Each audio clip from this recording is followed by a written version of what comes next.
Hello అందరికీ నమస్తే. Welcome to our Gopi study circle. So friends, ఇప్పుడు మనం డిస్కౌంట్ నుండి ఒక ఇంపార్టెంట్ ప్రాబ్లమ్ డిస్కస్ చేద్దాం.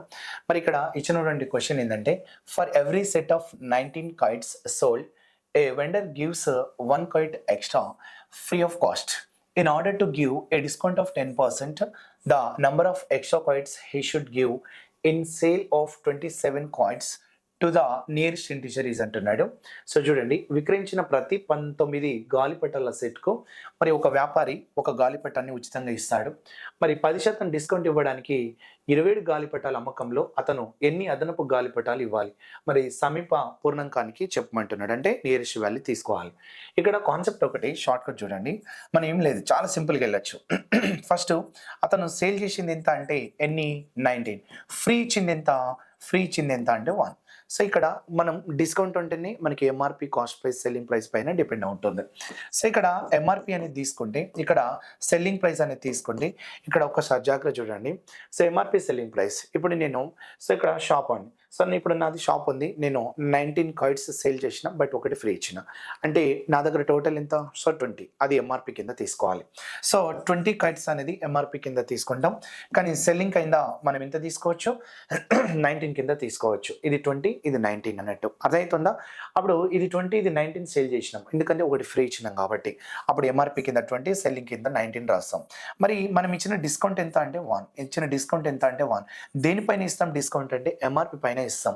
ఎంఆర్పి పైన డిస్కౌంట్ ఇస్తాం కాబట్టి సో బై 20 ఇంటూ ఎంత అంటే, అలా తీసుకుంటే నాకు ఎంత వస్తుంది అంటే 5% వస్తుంది. ఎంత వస్తుంది? 5%. ఇప్పుడు ఒక్కసారి 5% ఫ్రాక్షన్ ఎంత అంటే మీరు ఏం రాస్తారు? సో 1/20 రాస్తారు. 1/20 అంటే 20లో 1 డిస్కౌంట్ అంటే అప్పుడు 19 బై ఎంత రాసుకోవచ్చు? 20. అంటే 19/20 అంటే సో ఇది ఎంఆర్పి, ఇది ఏమవుతుంది? సెల్లింగ్ అవుతుంది. సో ఎంఆర్పి 20, సెల్లింగ్ ఎంత అంటే 19. వచ్చిందా లేదా? ఇది జాగ్రత్త చూడండి. ఇప్పుడు మనకి ఇచ్చిన క్వశ్చన్ ఏంటంటే, సో 10% డిస్కౌంట్ ఇవ్వడానికి 27 గాలిపటాల అమ్మకంలో సెల్లింగ్లో 27 ఉండాలి. మరి ఎన్ని అదనపు ఇవ్వాలి అనేది కాన్సెప్ట్. అప్పుడు మీరేం చేస్తారంటే, so simple short cut, 10% fraction ఎంత అంటే 1/10. 1/10 కానీ ఇక్కడ డిస్కౌంట్ కదా, సో ఇక్కడ 10% డిస్కౌంట్ అన్నాడు కాబట్టి ఫ్రాక్షన్ ఎలా మారుతుంది? 9/10.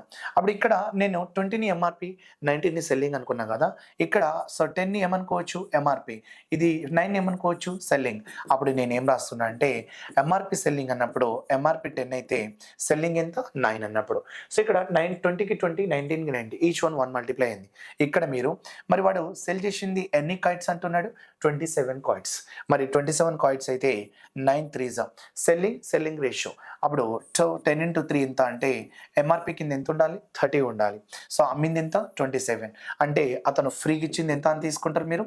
సో ఫ్రీకి ఇచ్చింది సో 3 kites అని చెప్తారు. ఇది దీని కాన్సెప్ట్ అన్నట్టు. సో ఫ్రీ ఇచ్చింది 3 kites అని చెప్పాలి. సో ఇక్కడ ఇలా తీసుకుంటే సరిపోతుంది. లేదంటే మీరు డైరెక్ట్ ఇలా కూడా వెళ్ళచ్చు. మన ఆప్షన్ నుండి 3 ఫ్రీకి ఇచ్చింది అనుకుంటే ఎంఆర్పి 30 ఉండే, అప్పుడు 27 సెల్లింగ్ చేసిండు అంటే 3 కలుపుకొని చెప్పాలి. 27 + 3 30 అవుతుంది. అప్పుడు 30 పైన 3 డిస్కౌంట్ ఇచ్చిందంటే అప్పుడు ఇంటూ ఎంత రాసుకోవచ్చు అంటే 0 కట్ చేస్తే నాకు 10% డిస్కౌంట్ వస్తుంది. సో ఆప్షన్ నుండి ఇట్లా 10% డిస్కౌంట్ అని కూడా చెప్పుకోవచ్చు. ఓకే, అంటే నీ ఆన్సర్ ఎంత అంటే థర్డ్ ఆప్షన్, అంటే first option right, but 3 kites అనేది ఫ్రీకి ఇచ్చిందని చెప్పాలి. ఓకే, ఇప్పుడు మీరు సెకండ్ క్వశ్చన్ చూద్దాం. మీరు ట్రై చేయండి. ఏ car worth 1,50,000 rupees was sold by Ram to Mohan at 5% profit. Mohan sold the car back to Ram at 2% loss. Which of the following statement is correct? 1,50,000 విలువైన కారును రామ్ 5% లాభంతో మోహన్కి అమ్మాడు. మోహన్ ఆ కారుని తిరిగి రామ్కి 2% నష్టంతో అమ్మాడు. అంటే క్రింది వాటిలో ఏ ప్రకటన సరి అయింది? అంటే ఫస్ట్ ఏం జరిగిందంటే రామ్ మోహన్కి అమ్మిండు. ఎంత పర్సెంట్ అంటే 5% ప్రాఫిట్.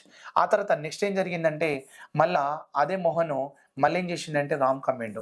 ఎంత పర్సెంట్ లాస్ కమ్మిండు? మోహన్ లాస్ కమ్మిండు. మరి ఈ టైప్లో సో ఇక్కడ రామ్, ఇక్కడ రామ్ అమ్మిండు మళ్ళీ తీసుకున్నాడు. అంటే ఇతనికి లాస్ వస్తుందా లేదా ప్రాఫిట్ వస్తుందా, అది ఏ రకంగా వస్తుంది అనేది ఆప్షన్లో ఇచ్చిండు.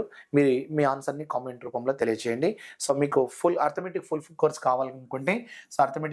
కావాలనుకుంటే ప్లే స్టోర్ నుండి గోపి స్టడీ సర్కిల్ యాప్ని డౌన్లోడ్ చేసుకోండి. Right, so Gopi study circle యాప్ని డౌన్లోడ్ చేసుకొని మీరు క్లాసెస్ వినండి. సో ఇక్కడ మీరు గుర్తుపెట్టుకోండి, సో ఇక్కడ ఎంత డెప్త్ అంటే అంత డెప్త్ కంటెంట్ ఉంది అర్థమెటిక్. సో మీరు చాలా యూజ్ చేసుకోవచ్చు. ఇప్పటి నుండి ప్రాక్టీస్ చేస్తేనే మీకు ఏంటంటే కొంచెం కవర్ అవుతుంది. ఎందుకంటే అర్థమెటిక్ అంతా తొందరగా మనకు మైండ్కి ఎక్కదు అన్నట్టు, అందుకోసం కొంచెం టైం పడుతుంది కాబట్టి కొంచెం చూసుకోండి. Okay, thank you.